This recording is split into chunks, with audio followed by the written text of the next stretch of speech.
found him, the spear was in his hand. 7 spears went about Aldred, like stays about a mast, but there was sorrow by the sea for the driving of the last. 6 spears driven upon Aldred were splintered while he laughed. 1 spear thrust into Aldred, 3 feet of blade and shaft. And from the great heart grievously came forth the shaft and blade, and he stood with the face of a dead man, stood a little and swayed. Then fell as falls a battle tower, on smashed and struggling spears, cast down from some unconquered town, that rushing earthward carries down loads of live men of all renown, archers and engineers. And a great clamor of Christian men went up in agony, crying, "Fallen is the tower of Wessex that stood beside the sea." Center and right the Wessex guard grew pale for doubt and fear, and the flank failed at the advance for the dead light on the wizard lanes, the star of the evil spear. "Stand like an oak," cried Marcus, "stand like a Roman wall. Aldred the good is fallen. Are you too good to fall? When ye were wan and bloodless, he gave you ale enow. The pirates deal with him as dung. God, are you bloodless now? Grip Wolf and Gorlius, grip the ash. Slaves, and I make you free. Stamp Hildred hard in English land. Stand Girth, stand Gorlius, Gawain, stand. Hold Halfgar with the other hand. Hammer, hold up on knee. The lamps are dying in your homes, the fruits upon your bough. Even now your old thatch smolders, Girth. Now is the judgment of the earth. Now is the death grip now. For thunder of the captain, not less the Wessex line, lean back and reel the space to rear, as elf charged with the Rhine-made spear, and roared like the Rhine. For men were born by the waving walls of woods and clouds that pass, by dizzying plain and drifting sea, and they mixed God with glamoury, God with the gods of the burning tree, and the wizard's tower in glass. That was great. Good. Tell us about it, Nathaniel. What did you think as you were reading it? Thought that was a pretty moving account of Colin's or Eldred's death there. Yeah, the swaying. It's kind of sad that they're killing all these chiefs now. Yeah. It's the cost of war, right? Yeah. I mean, it's just something we have to accept. And so what do we think? Are these guys, are they holy as they go into battle? Are they Christian warriors? Is that something we can be? Christian warriors? Think about this. You guys hopefully saw this. Right? The Pope telling our Secretary of War that he can't pray for war, right? That God only accepts the prayers of those who believe in peace. What do we make of that? And what do we do with something? And I'm not saying he's right, even though I'm Catholic. I'm not sure the Pope's right about that. But I'm curious. What do we do with that in war? And is Chesterton here giving us a kind of right view of what a Christian warrior is? I mean, clearly, if we look at the Old Testament, there's a lot of war, and there's a lot of holy war. We don't see that as much in the New Testament, but I don't think that obviates the war. You guys have thoughts on that? Jonathan? In World War II, during the Battle of the Bulge, General Patton asked his chaplain to print prayer cards on Christmas Day for all his soldiers, and he wrote in his diary his own prayers, and he said, "Lord, help me to kill as many Nazis as possible." So I think there you have a different sentiment. You said the Pope related, but I do understand both. Yeah, Maria? I feel like there's a contrast here between, the people who are bringing like war and bringing like violence kind of for its own sake and for like the glory of war, versus like Eldred here, it talks about how he's like, fighting amazingly and like striking down all of these people, but he's thinking about like going home to his fields and sheep and beans, and so it's like he's fighting for the sake of peace and these good things. Yeah. One of the reasons I wanted you guys to, remember Ballad of the White Horse. Yeah, it's so influential on Tolkien, Lewis, Christopher Dawson, and Russell Kirk. Right, so this is the Christian humanist poem of the 20th century. I don't think anything's a contender. But I also, you know, and I didn't know that Iran was going to happen in the way that it did. But I hope you guys have also been thinking about, especially as you've been watching the news, and you should be more focused on your studies than on the news. But if you've been watching the news, you know, if you saw today, President Trump issued one of his social media statements in which he said, we're going to destroy a civilization by 8 o'clock tonight if the Iranians don't back down. And of course, we've been the aggressor in all of this. And so it makes it a very complicated thing. And I hope you guys recognize, you know, even at your age, you're going to have to deal with this the rest of your life. You know, if Trump is almost single-handedly waging war at this moment, every president from here on out is going to do the same thing. He's creating a precedent. And, you know, I've got a good maybe 25, 30 years left, but you guys, you've got a good 50, 60 years left. Let's say 60, maybe even 70, depending on medical technology. So this is something you're going to have to deal with a lot. And, you know, I think if we were objective about it and we said, all right, let's look at World War II, right? Think about Patton. Yeah, we had every right to take out the Nazis. There's just no question about that. But did we have the right to firebomb Dresden, which was just an old folks and arts community? You know, it's one thing to hit the Nazis, it's another thing to hit German citizens. And, you know, that the same thing is true for us in Iran. It's one thing for us to hit the Iranian military and the secret police. It's another thing, even if it was an accident, to hit that girls' school. Right? Those are not the same thing at all. And so if really Trump is going to hit energy sources tonight, and if he's going to hit civilian bridges, that's attacking the Iranian people, not the Iranian soldiers. And I'm not, you know, I have my views and they're pretty strong. That's not my point right now. I want you guys, as you go into your citizenship in America, I want you to think about that. Yeah, without question, we are the most powerful people who has ever existed on the face of the earth. I mean, that's just unquestionable.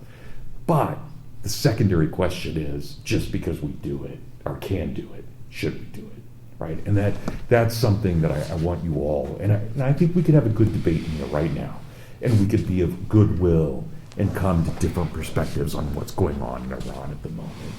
But I want us to have that goodwill and to be able to talk about those things. So just keep that in mind, you know, that this is really important. And when a society goes to war, the whole society needs to go to war. That is, we all need to approve it. We all need to be a part of it. And we all need to say, this is acceptable, this isn't.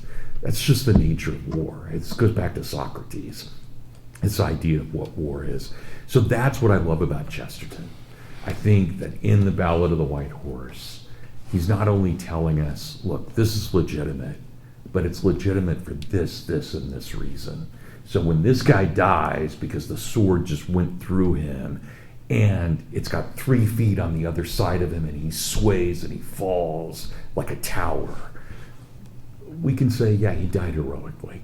That was okay. It was good, right? But if he had gone into a village to slaughter women and children, we wouldn't think the same thing about him at all. And that's what the heathens are doing. That's what the Danes are doing. And yet even they have a certain kind of respectability. Right? There's still a virtue to what they're doing, even if they're not on Christ's side. We can recognize the natural law in them. So those are the kinds of things that I want you guys, and I tell you this at age 58, you know, and I grew up in the most peaceful decade of the 20th century. I grew up in the 80s. There's hardly any war in the 80s. And why? Because Reagan created such an army that nobody would mess with us. And I'm all in favor of that. You build your military to the nth degree, but then you don't use it unless you absolutely have to. You know, and that was Reagan's policy. You build the thing so you never have to use it, right? You just threaten with it. And that's incredible, right? But we haven't done that. You know, the moment George Bush came into office after Reagan, he used it against Iraq. And we've never, ever stopped. We have basically been in constant war since 1989. It's not healthy, right? And I'm just saying that as an objective person. It is not healthy for a society at all. And, I think about this as well. You guys forgive me, I'm getting a little bit into preacher mode, and I'll try not to go too far into it. But, what we did yesterday by going to the moon, that's our best. That is America at her absolute best. And did you guys, any of you watch it at all? Guys, again, you should be focusing on your studies. But let me just tell you, the captain, the pilot of the mission, guy named Victor Glover, got to be one of the coolest guys I've ever encountered. Right, they went through a 40-minute period where they're out of contact from the Earth. And NASA asked, do you have any last words? And he said, yeah, love one another like Jesus loved us. Right? Those are his last words as they go into darkness. That's a man. That's a real man. Right? That's incredible. And so here we are, but this is what I want you guys to realize and what I want us to think about, not just at this moment, but long term. What we did yesterday is what we should have done in 1973. We are 53 years behind, right? Because what that mission would have been the next mission in 1973. Now, we have spent trillions of dollars on weapons. We've spent hardly anything on space exploration. And I'm not trying to be fairyish about this or Pollyannish, but just imagine if we had kept going in 1973 with the space exploration. What if we had put trillions into space exploration rather than military weapons? Now, again, that's not the world, and I'm not being crazy about this, but we could have put a little bit more into space exploration, right? We had the money. We could have done it. We'd be at the asteroids by now. We would have a colony on Mars. We would be doing so many cool things. That's what we should be doing. Those are the kinds of things we should be doing as a people. Real civilization advancement.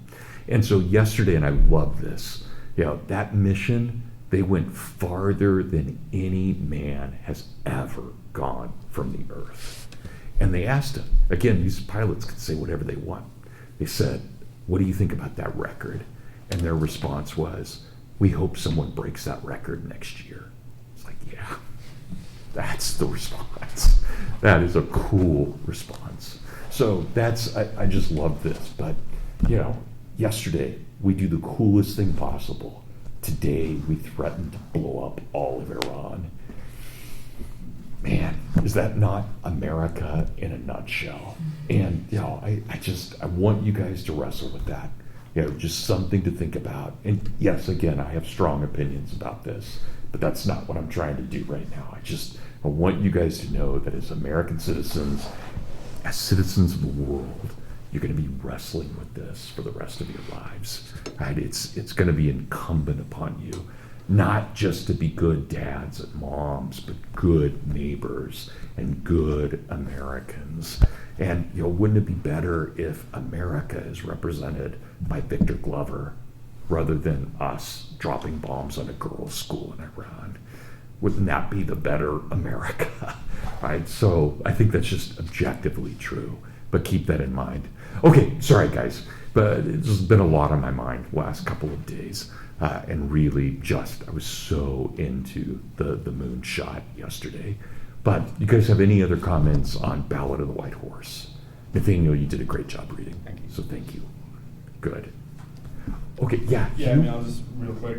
I do think that you talk about, how do we evaluate this person in the context of war? His kind of attitude about thank God for good eating and corn and quiet time. Even though he doesn't seem like the most pious person, some stiff piece of childish prayer. I think you can partly see their intentions there. At the same time, he thought how tall his beans might be if ever he went home. His mind is very fixated on the kind of good that he's protecting rather than, tearing something else down. Yep. So I think if you have the attitude of, this war is just about, just destroying something for the sake of doing that or because it's kind of feeds your ego, that I think is an objectionable kind of attitude. But here you see a more kind of well-ordered attitude towards war, I think. Absolutely. That you can appreciate, like, this is why you go to war, to protect something that's under threat, Yeah. and not for many other reasons. Absolutely. Hugh, you said it beautifully. And that's why, even though they were enemies of America, I will always love Crazy Horse, and I will always love Sitting Bull. Right? They were fighting for hearth and home, even though they were our enemy. And they deserve praise for that. Absolutely. So, I don't know if you guys know, this is totally off subject, but thinking of Sitting Bull. Sitting Bull met Father De Smet. Father De Smet, I don't know if you guys know him, one of the coolest missionaries I've ever read about. So he was a Jesuit back when the Jesuits were really cool. And he would ride out into the wilderness only on his horse, and he carried with him his Bible, his rosary, and he had a huge flag of the Virgin Mary. And he always traveled alone. He would just travel out into the Great Plains with that flag. And as soon as he met the Indians, he would eat with them, he would go on the hunt with them, he would go to war with them, and they loved him for this. Right? He ate everything they ate, he spoke their language, and he's amazing. And he basically converted Sitting Bull to Christianity. But Sitting Bull never made the last step to become a Christian because he had something like 8 wives, and he didn't know what to do with them if he became Christian. And he didn't want to leave them on their own because he would only be able to have 1 wife. I think God would smile on that. You know, yeah, he didn't get baptized, he didn't become a Christian, but he got so close. There's something very powerful about that. It's like, yeah, he still kind of did the right thing. It's pretty amazing. So I love that. Okay, guys. Well, look, let's switch then, unless there are other comments. But we're going to switch now to Eliot, and we're going to go full force with Eliot here. And I want to say a couple of things about what Eliot's doing. So please turn to the Four Quartets, and to, in particular, I want to start with Bert Norton, and I want to try and explain some of this. So we're on page 117 in your book. So 117, and you guys give me a few minutes here to give a little bit of background about this and what's going on. Okay, I'm just gonna be Brad here for a moment and not Professor Berser.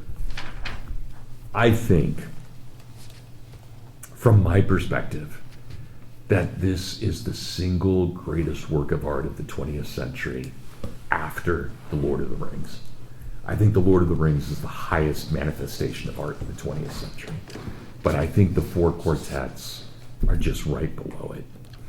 And the reason I think that is personal. I have, some of you guys may know, my wife and I lost a daughter. It's the most miserable moment in my life. But I have always had the Four Quartets next to my bed. And they have just, as much as, and maybe I shouldn't admit this, but as much as Scripture has given me comfort, and as much as The Lord of the Rings has given me comfort, the Four Quartets have given me comfort. And so that's the personal aspect about this. And I hope that you guys love them as much as I do. If you don't, that's okay. I want you to be objective, so you're not going to offend me if you say, look, this part worked, this didn't, Eliot didn't quite get this right. You're not going to offend me at all. But I do want to note this about Eliot. Eliot, of course, I think objectively is the greatest poet of the 20th century. He may not be your favorite poet, but I think objectively he's the greatest poet. And the poems that matter are the Four Quartets, not the Wasteland. In the same way that when we read Dante, of course the Inferno matters, but what defines Dante is Paradiso. It's heaven. Right? That for us, when we read Eliot, I would never, ever just teach the Wasteland and then leave you guys there. I would never leave you in hell. Right? Ever. That would be terrible. We have to climb Mount Parnassus. We have to get through purgatory, and we have to get to heaven. That's what we're called to do. That's what all art is called to do. When we walk up to a European cathedral, we don't stare at the front door. Our eye goes to the tower. Our eye goes to the cross at the top of the tower, and then we look beyond it. When we come out of Plato's cave, we don't stare at the sun. We look at the God behind the sun. The sun is gorgeous, but we don't worship it. We worship the maker of the sun. And that's what we do with the Four Quartets. We look at them and then we see through them. And so here, and I want to explain this, and again, you guys forgive me if you don't come from a liturgical background. This isn't going to make as much sense, but I'm going to ask you to go into it as far as you can, as deeply as you can. When we read the Four Quartets, we're not in heaven, but we are inside of a miracle. That's what Eliot is trying to get across here. So we are standing inside the suspension of the natural law. We're standing inside the miracle, and we're viewing the world from the miracle's standpoint. So that's what we're doing, and that is intentional on Eliot's part. We're not in heaven. If we were in heaven, we could only see beautiful things. But if we're in a miracle, we can still see the evil that made the miracle necessary.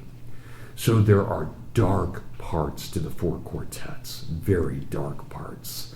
And it's because we're not quite in heaven, we're still on earth, but we're seeing things as if from the miracle. And for Eliot, as a liturgical Christian, he is basically viewing the world from the perspective of a sacrament. What is a sacrament? A sacrament, and again, I realize we're coming from different Christian perspectives, but a sacrament is a tangible manifestation of grace. Grace is invisible, but a sacrament is that invisible thing made real. And so for someone like Eliot, and again, I'm not asking you guys to agree, but for someone like Eliot, there are 7 of those in the world. There's 7 sacraments. If you're Protestant, there are 2. You still have 2 sacraments. You still have baptism and you still have communion. So even if you don't agree with Eliot on the 7, you know where he's coming from on the 2. So we can disagree, 2 or 7, but still recognize what that sacrament is. And even for the lowest church Protestant, communion still matters. And so for someone like Eliot, communion, of course, is the revelation of the real presence, the real body, the real blood. But even in a low Protestant church, the symbol still matters. It still matters a lot. So that's what Eliot is trying to get at. And so notice what he starts off with. You guys see this? We start off with the Greek, right? Look at that, top of page 117. We start off with the Greek. And I want you guys to know these. These are from Heraclitus, the very first Greek philosopher. These are from Heraclitus. And what Eliot is doing through the Four Quartets, and I hope you guys know this, once Eliot finishes the last quartet, he never writes another line of poetry in his life. He is done. He has said all that he needs to say. There can be nothing more said after he writes Little Gidding. That's it.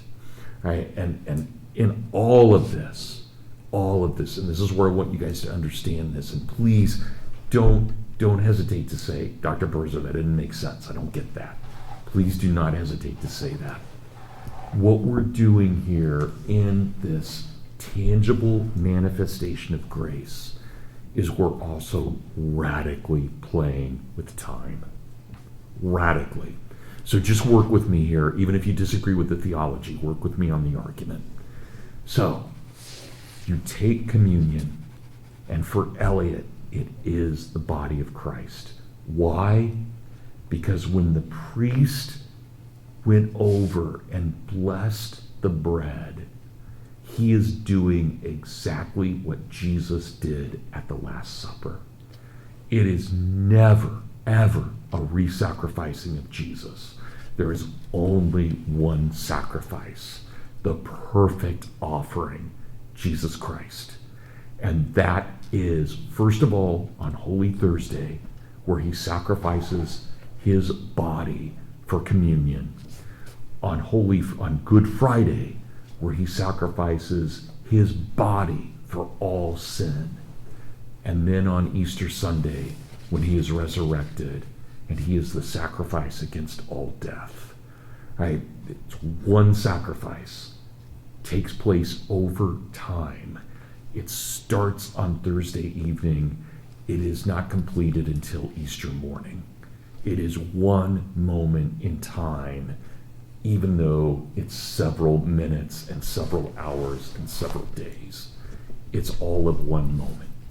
So from the sacrifice of the Last Supper to the resurrection, this is one moment, even though it's many moments. It is the same amount of time. And so when the priest consecrates, or the minister, if you're Lutheran, when he consecrates the host, when he consecrates the bread and the wine, he is never redoing it. It does not matter if it happened yesterday morning or it happens in 5 minutes. It's all one sacrifice. So every time any one of us take communion in this room, we are not taking it over again. We are participating in the Last Supper. Does that, you guys don't have to agree with me or the theology of that, but I want it to make sense for everyone. The argument, at least to recognize what that argument is. So when Eliot tells us you're standing inside of a miracle, that miracle is as true for the Peruvian peasant in 1535 as it is true for us on April 7th of 2026. It doesn't matter. When that Peruvian peasant takes communion, she is participating in the exact same miracle we are when we take communion. It never changes. And so I want you to think about this. Every time we kneel, every time we take communion, we are participating in the weirdest science fiction experiment ever. It's what we're doing. It's wild. It's a playing with time. Time is not moment by moment. It is God eternal projecting himself into time. And therefore, when we think about this book, if this book is time itself and God is the author, he can enter into it anywhere he wants because he is outside of it. He can go to page 1, he can go to page 300, he can go to page 117. He can go to the creation of the world, he can go to the death and the resurrection, or he can go to the apocalypse, or anywhere in between. And so every one of us in this room, we have all come somewhere between the resurrection and the last day. That's where we are. We don't know where. Tomorrow could be the apocalypse. I'm skeptical. I think we probably still got a while. But I don't know. You know, it's totally up to God. Remember, even Jesus doesn't know. This is totally in the province of God the Father. So when he decides it's the end, it's the end.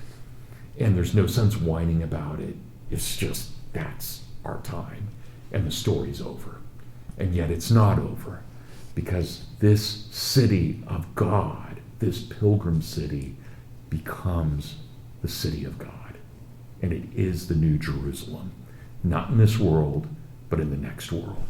So when Eliot tells us that we are looking at the world through a miracle, I want you guys to recognize it. We're going to see this over and over and over again.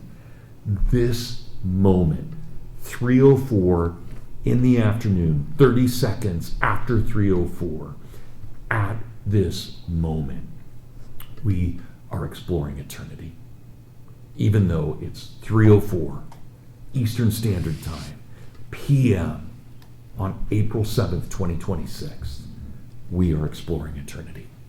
That's what we're doing. And every one of us being enlightened by the Logos, we are already meant for eternity. Right? So that's what Eliot is doing here.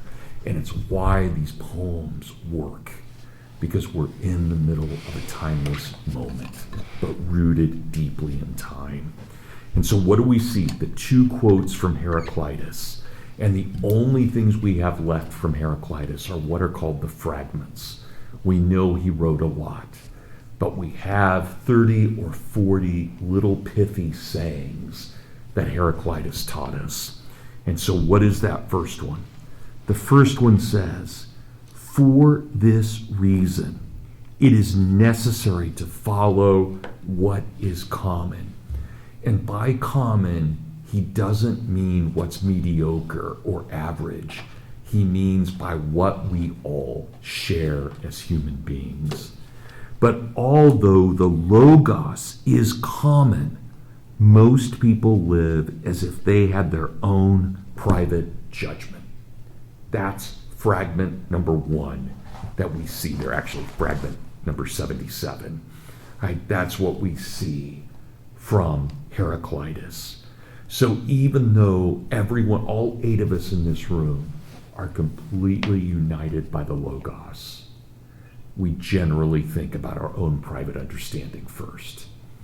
And Heraclitus is saying, don't do that. All right, think about what we all share. Even though I'm 58 and you guys are 21, doesn't matter.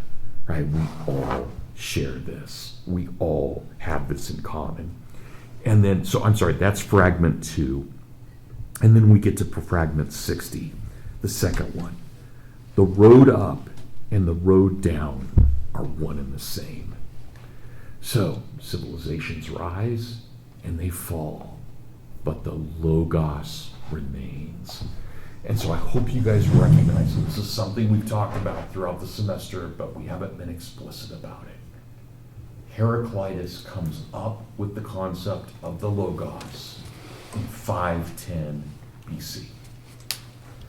So when Christ is born, that concept, what St. John in 100 AD, 610 years after Heraclitus, comes up with the concept. That concept has been around for 510 years when Christ is born. It is an ancient Greek understanding.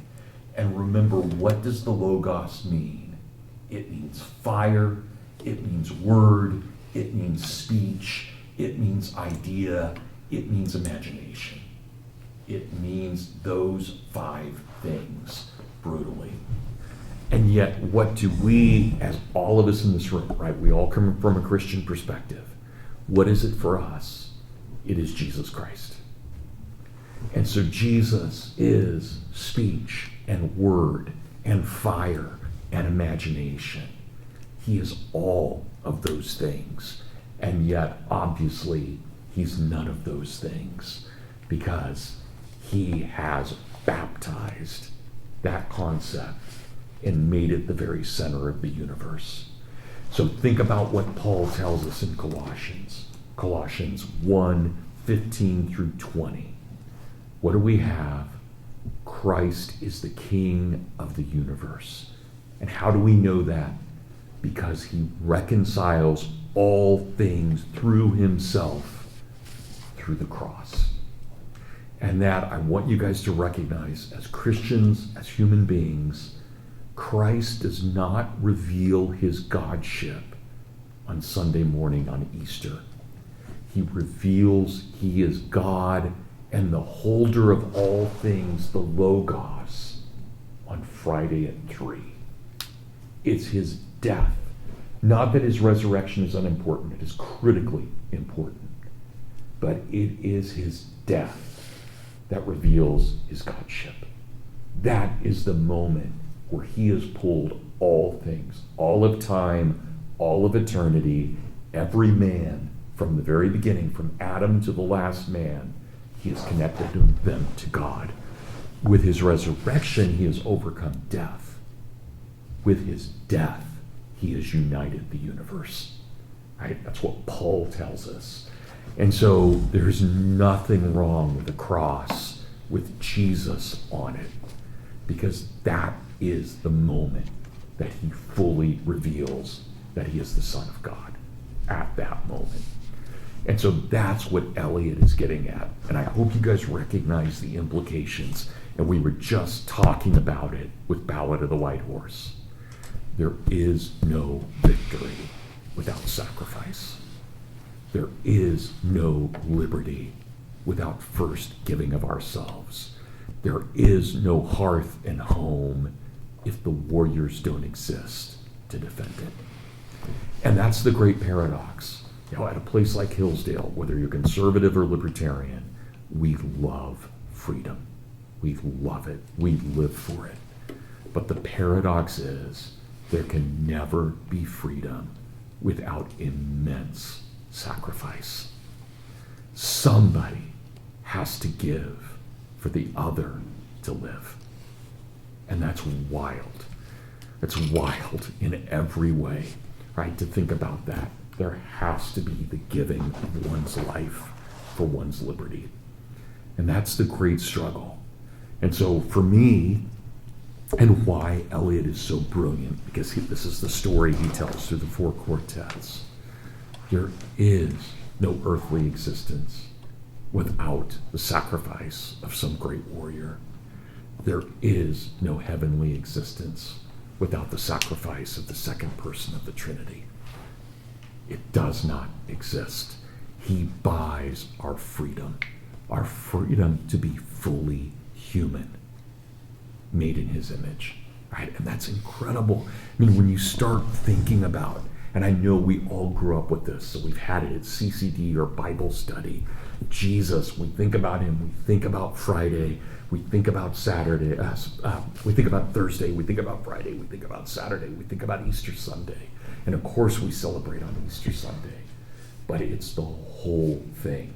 It never, ever gets more mythic, ever, in any mythology. Odin, Zeus, it doesn't matter. The greatest mythology ever told is Thursday night through Sunday morning. Man, it's just amazing to think about that. And you guys remember I told you the story about that demigod, Bran the Blessed. If those gods mean anything, they should all bend the knee to the true God. They should all do that, right? That story of Bran, it's what every pagan should do. They've got to bend the knee to the truth. And of course, Jesus is the absolute truth. And if we don't recognize that, we, as Tolkien said, either end in great sadness or immense wrath. Okay, so that's what I want you guys to recognize. For Eliot, there is no distinction between time and eternity, except that eternity has baptized time.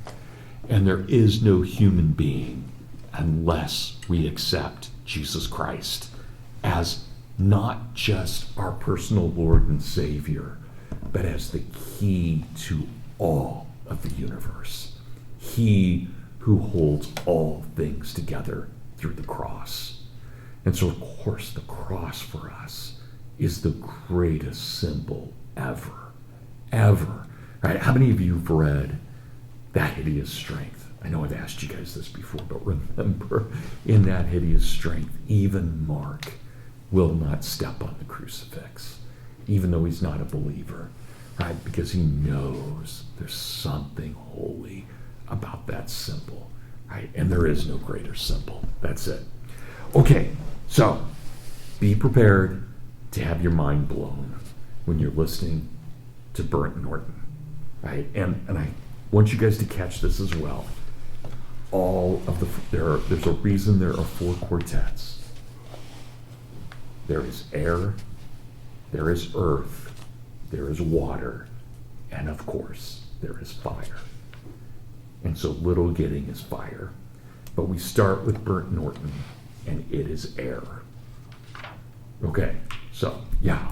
Yeah, just preliminary Hugh, question. please. Thank you, yeah. Thank you for that. Is his critical poetic reception consistent, or do you think a lot of the interpretations of the Four Quartets are contested? No, everybody recognizes the Four Quartets are deeply Christian, even people who hate it. but there are people who hate it. So you get someone like George Orwell, and Orwell says, man, The Wasteland was great. What happened to Eliot? How could he go so wrong with the Four Quartets?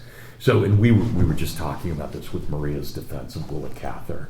You know, Cather comes out as fully Christian and conservative and reactionary, and her reputation plummets.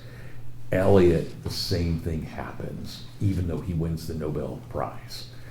His reputation just plummets with the Four Quartets. But it has to be rescued, because whatever you think, these are poems of genius. At times, yeah, they're maybe a little bit in-your-face Christian, a little bit evangelical, but that's okay, right? Oh yeah, and I was just curious, you know, and I would imagine in the broad strokes people would recognize that, but I didn't know if, yeah, thank you, that's helpful. Yeah, no, poet, and it's why, I mean, even at a place like Hillsdale, people will teach The Wasteland. They won't teach the Four Quartets. But to me, that's no different than teaching Dante's Inferno and not teaching Paradise. You just don't do that to friends, right? You don't leave them behind. And so I just, yeah, we can't do The Wasteland. And Jonathan, I remember you were really frustrated with The Wasteland. And that's okay. You should be. You should be. But I hope that now you see it was worth it because we've made it to the miracle. And you don't have to. Don't get me wrong. If you still dislike it, Jonathan, I'm going to love you no matter what. But that's what he's trying to do. He's trying to say, no, I'm not leaving you in hell. We're going to get through this. And the only way we cure the fragmentation of the wasteland is through the unity of the Logos. It's the only way we do it, right? And so, yeah, he's going to kill his reputation for this. There's no doubt. He's too strong to actually kill his reputation. But they're going to try. And people are going to hate him for it because he professes Christ. So, of course, they hate him for it. Yeah. Good. Okay, good. Anybody else on this? Okay, you guys ready? Let me get this jacked up here.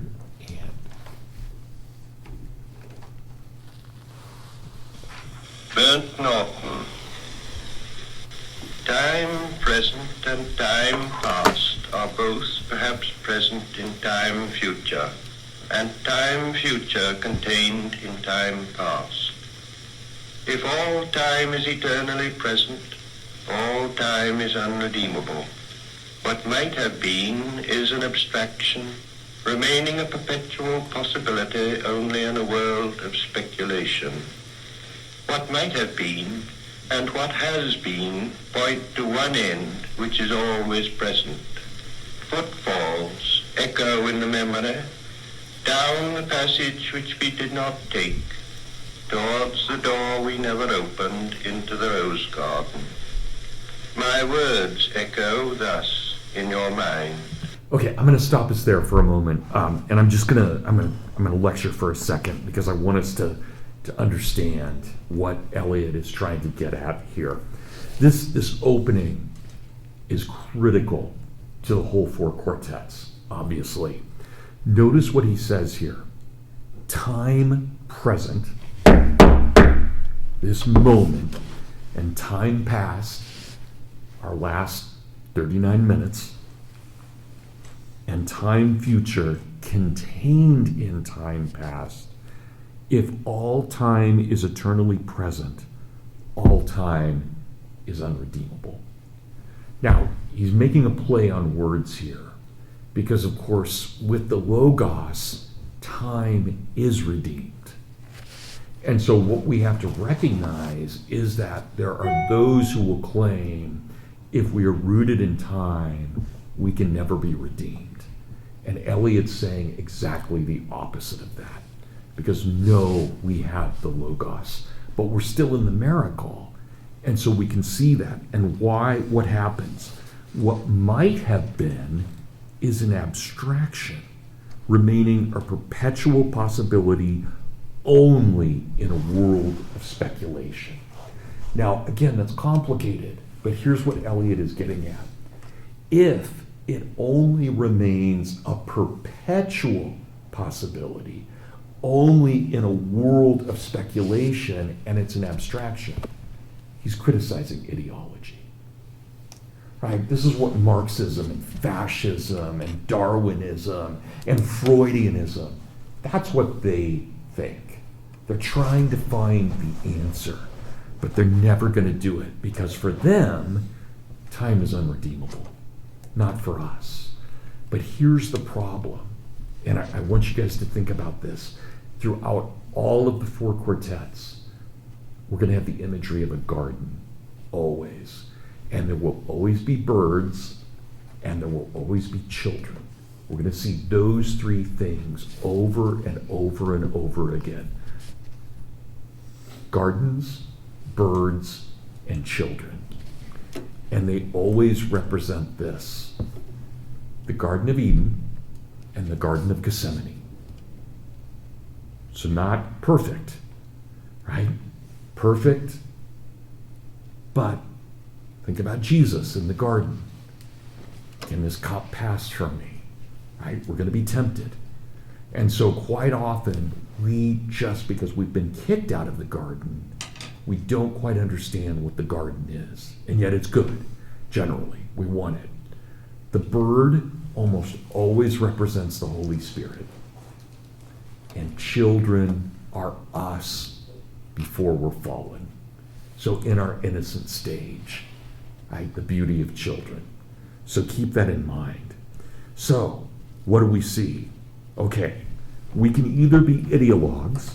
What might have been is an abstraction, remaining a perpetual possibility only in a world of speculation. So we can be Marxists or Freudians or Darwinians or whatever it may be, whatever this Indian or ism is.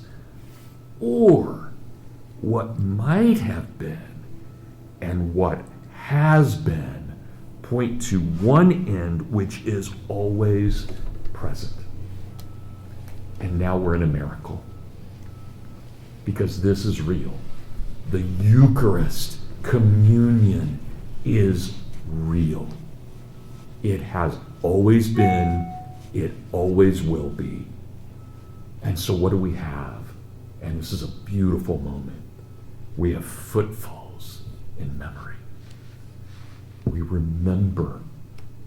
Do this in memory of me. Right? We think about Jesus at the Last Supper. Do this in memory of me. This is my body. This is my blood.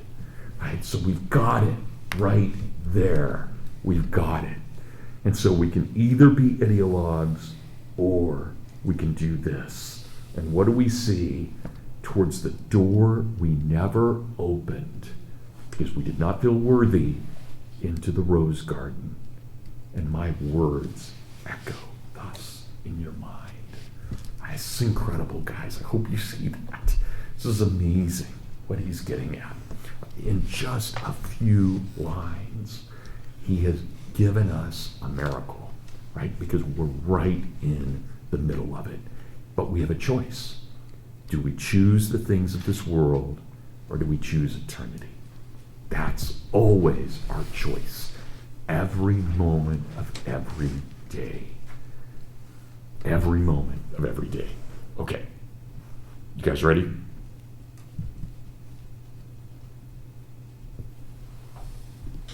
But to what purpose?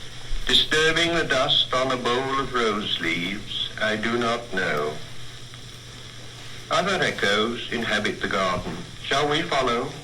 Quick, said the bird, find them, round the corner, through the first gate, into our first world. Shall we follow the deception of the thrush? Into our first world. There they were, dignified, invisible, moving without pressure over the dead leaves, in the autumn heat, through the vibrant air, and the bird called, in response to the unheard music hidden in the shrubbery, and the unseen eye-beam crossed, for the roses had the look of flowers that are looked at. There they were, as our guests, accepted and accepting. So we moved, and they, in a formal pattern, along the empty alley into the box circle to look down into the drained pool. Dry the pool, dry concrete, brown-edged, and the pool was filled with water out of sunlight, and the lotus rose quietly, quietly. The surface glittered out of heart of light, and they were behind us, reflected in the pool. Then a cloud passed, and the pool was empty. Go, said the bird, for the leaves were full of children, hidden excitedly, containing laughter. Go, go, go, said the bird. Humankind cannot bear very much reality. Time past and time future, what might have been and what has been, point to one end, which is always present. Okay, again, one of the most famous passages in all of the Four Quartets. Go, said the bird, for the leaves were full of children, hidden excitedly, containing laughter. But notice where we are as the listener. That's over here on the other side of the hedgerow. It's not, we can hear it. We can hear the children laugh, but we're not with them. And then the bird tells us, the Holy Spirit, go, go, go. Why? Because humankind cannot bear very much reality. And think about the double edge of that. We can't really see our greatness because we would be blinded by the divine. And yet we don't want to look just at our sin, because then we would never escape our cynicism. And so that reality, right, which is both, and this is Christian humanism, right? It is both glorious and radiant and corrupt and grotesque. And yet Eliot reminds us, time past, time future, what might have been and what has been point to one end, which is always present. Christ is always right there. And so he can navigate us through what is utterly corrupt and what is godlike. Right? He can do that for us. So even at the very beginning and the end of this, we have the reality, the Logos, which guides us. Okay, but remember, the garden, it's next to us. We're not there. Right? And we're not brave enough to step in. So we hear those children. We hear that innocence.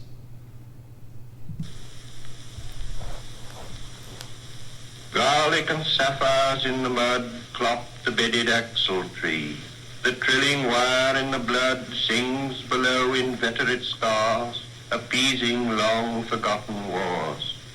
The dance along the artery, the circulation of the lymph, are figured in the drift of stars, ascend to summer in the tree. We move about the moving tree, in light upon the figured leaf, and here upon the sodden floor below, the boarhound and the boar pursue their pattern as before, but reconciled among the stars. At the still point of the turning world, neither flesh nor fleshless, neither from nor towards. At the still point, there the dance is, but neither arrest nor movement. And do not call it fixity, where past and future are gathered. Neither movement from nor towards, neither ascent nor decline. Except for the point, the still point, there would be no dance, and there is only the dance. I can only say there we have been, but I cannot say where, and I cannot say how long, for that is to place it in time. The inner freedom from the practical desire, the release from action and suffering, release from the inner and the outer compulsion, yet surrounded by a grace of sense, a white light still and moving, Erhebung without motion, concentration without elimination, both a new world and the old made explicit, understood in the completion of its partial ecstasy, the resolution of its partial horror. Yet the enchainment of past and future, woven in the weakness of the changing body, protects mankind from heaven and damnation, which flesh cannot endure. Time past and time future allow but a little consciousness. To be conscious is not to be in time, but only in time can the moment in the rose garden, the moment in the arbor where the rain beat, the moment in the draughty church at Smokefall be remembered, involved with past and future. Only through time is conquered. Okay, let's stop there for a moment. Let me point out a couple of more things that I think are really important. So on page 119, we have that statement, at the still point of the turning world. And what you have to recognize is that is Friday at 3. That's the still point in which all of eternity and all of time become one, and man becomes redeemed right at the moment of the cross on Good Friday. And so there's neither flesh nor fleshness, right? That's not part of it. Neither them nor towards. At the still point, there the dance is, but neither arrest nor movement. Do not call it fixity, where past and future are gathered, neither movement from nor towards, neither ascent nor decline, except for the point, the still point. There would be no dance, there is only the dance. I can only say, there we have been, but I cannot say where. And I cannot say how long, for that is to place it in time. And so that's the beauty of Good Friday. It is a moment in time, but it is an expression of all of eternity at that moment. And so it is the great still point, and everything revolves around that. And so what happens, and I love this at the top of page 120, an image we're going to see over and over again in Eliot. The moment in the drafty church at Smokefall, right at twilight. You guys ever been in a church right at dusk where the last gleam of sunlight comes through the stained glass window and the lighting is just sublime, right? It's a moment of absolute grace, truth penetrating the darkness. And that, of course, we're going to see that in Little Gidding at the end, because Little Gidding's a church. But that, we're already anticipating that. So what do we get in church? We get a moment of truth. It's not the truth, but we get a glimpse of it. A beautiful, beautiful glimpse. Here is a place of disaffection, time before and time after in a dim light. Neither daylight investing form with lucid stillness, turning shadow into transient beauty with slow rotation suggesting permanence, nor darkness to purify the soul, emptying the sensual with deprivation, cleansing affection from the temporal. Neither plenitude nor vacancy, only a flicker over the strained, time-ridden faces, distracted from distraction by distraction, filled with fancies and empty of meaning, tumid apathy with no concentration, men and bits of paper, whirled by the cold wind that blows before and after time, wind in and out of unwholesome lungs, time before and time after, irritation of unhealthy souls into the faded air, the torpid, driven on the wind that sweeps the gloomy hills of London, Hampstead and Clerkenwell, Camden and Putney, Highgate, Primrose and Ludgate. Not here the darkness in this twittering world. Descend lower, descend only into the world of perpetual solitude. World not world, but that which is not world. Internal darkness, deprivation, and destitution of all property. Desiccation of the world of sense, evacuation of the world of fancy, inoperancy of the world of spirit. This is the one way, and the other is the same, not in movement, but abstention from movement, while the world moves in appetency on its metalled ways of time past and time future. Okay, Eliot's giving us a choice here. And I hope you guys caught this and what's going on. We can choose, and notice the direct reference, we can choose to be hollow men.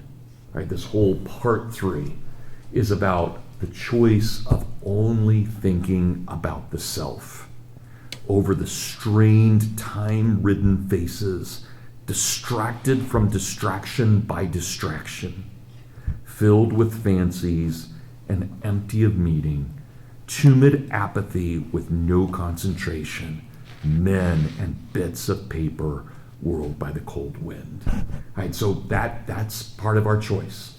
We can forget time and timelessness, and we can think only about the self. But what happens when we do that? We descend lower, we descend only into the world of perpetual solitude. And what happens when we think only about the self? We're in hell. That's what hell is. Hell is thinking only about yourself. Heaven is love. Heaven is giving everything you have to the divine and to every other member of heaven. But hell is just focused on the self. That's all it is. And so again, notice by being in the Four Quartets, we're not in heaven, but we're in a timeless moment, and we get to choose. Do we accept the body of Christ? Do we reject the body of Christ? Right? That's our choice. And God doesn't force us. God loves us, and he gives us free will, but we can definitely choose that which is wrong. We can choose the self over Christ. Time and the bell have buried the day. The black cloud carries the sun away. Will the sunflower turn to us? Will the clematis stray down, bend to us? Tendril and spray, clutch and cling. Chill fingers of you be curled down on us. After the kingfisher's wing has answered light to light and is silent, the light is still at the still point of the turning world. Words move. Music moves only in time. But that which is only living can only die. Words after speech reach into the silence. Only by the form, the pattern, can words or music reach the stillness as a Chinese jar still moves perpetually in its stillness. Not the stillness of the violin while the note lasts. Not that only, but the coexistence, or say that the end precedes the beginning, and the end and the beginning were always there, before the beginning and after the end, and all is always now. Words strain, back and sometimes break, under the burden, under the tension, slip, slide, perish, decay with imprecision, will not stay in place, will not stay still. Shrieking voices, scolding, mocking, or merely chattering, always assail them. The word in the desert is most attacked by voices of temptation, the crying shadow in the funeral dance, the loud lament of the disconsolate chimera. The detail of the pattern is movement, as in the figure of the 10 stars. Desire itself is movement, not in itself desirable.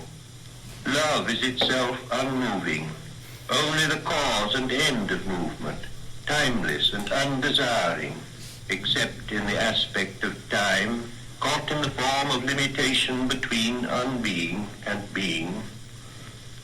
Sudden in a shaft of sunlight, even while the dust moves, there rises the hidden laughter of children in the foliage, Quick now, here, now, always. Ridiculous, the waste, sad time, stretching before and after. Okay, I hope the last part was a little bit more. East Coker. I hope the last part was a little bit more obvious than some of the others. Clearly, what we have in movement number 5 is the juxtaposition between words and the word. Right? So the word, of course, is a still point. It's Jesus. Even though he moves, it's a still point. It's grace. But then we can have the words, you and I, totally fallen. Notice we can even shriek. Words strain, crack, sometimes break under the burden, under the tension, slip, slide, perish, decay with imprecision, will not stay in place, will not stay still. Shrieking voices, scolding, mocking, or merely chattering always assail them. The word in the desert is most attacked by voices of temptation. Right, so that great moment, again, we've just gotten out of Lent, a moment of 40 days of temptation, right? That whole understanding of that darkness. But what do we see then? We see, and look at those lines, love is itself unmoving. Only the cause and the end of movement, caught between unbeing and being, sudden in a shaft of sunlight. Even while the dust moves, there rises the hidden laughter of children in the foliage. Now, notice, once again, we don't see the children. We only hear them. Quick now, here now, always. Ridiculous, the waste, sad time, stretching before and after. So again, we think about these things, and what do? What is excellence? You guys remember Aristotle. What is excellence? Excellence is the pursuit of happiness. The pursuit of happiness is for excellence. It's not sitting around being lazy. It's going for that run, running as hard as you can. It's painting, it's writing poetry, it's loving one another. Those are still points, because we stand with Christ at the cross. Right? It's beautiful, absolutely beautiful. So I hope you guys, I wanted to run through this and be as pedantic as possible for this first one. But I want you guys, when we get back to see each other on Thursday, I want you guys to analyze what we're doing when we get to East Coker and what's going on there, right? What's happening here. But I hope you recognize, and I hope you could feel it. What we're doing in Eliot's poetry right now is not what we were doing with the wasteland. Right? The wasteland was dark and desolate and degrading, and now we're building, and we're looking at truth and trying to understand why truth transcends all moments, and yet it's right here, right now. And that's the great paradox of holiness. It is eternal, but in a moment of expression. It's the great tension of Christianity in every way. Okay, you guys have any final comments or thoughts? Okay, then Maria, you're going to read when we get back on Thursday, right? Read from where Nathaniel left off, and then we'll go into East Coker. East Coker, and you guys get a chance to read it before we talk about it. East Coker is dirt, it's earth, right? So that's what we're going to be talking about. And East Coker is the home village of the Eliots. It's where they come from in England.